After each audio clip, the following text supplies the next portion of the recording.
तो जय जवाहर संगवारी, बहुत दिन बाद वीडियो बनाते हैं। कल ये माफी चाहता हूँ और आज बजाता हूँ बहुत ही सुंदर गीत अलका दीदी के गाना चम चम चमके रे पिंदिया।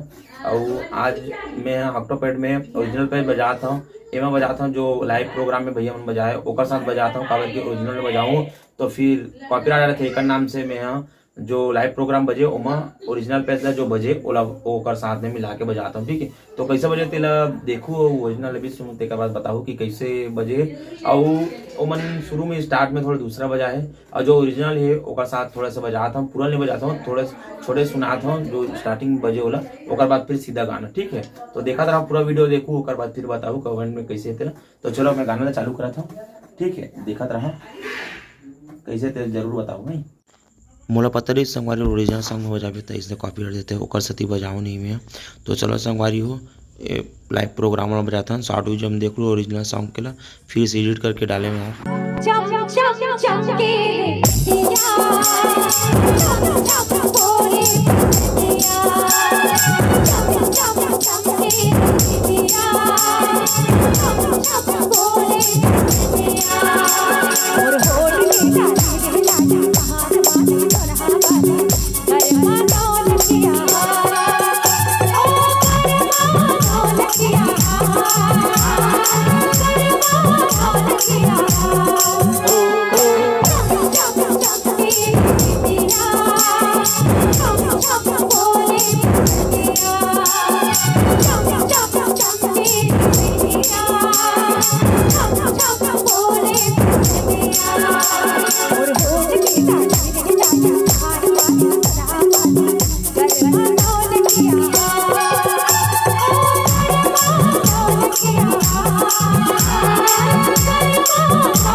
Bye.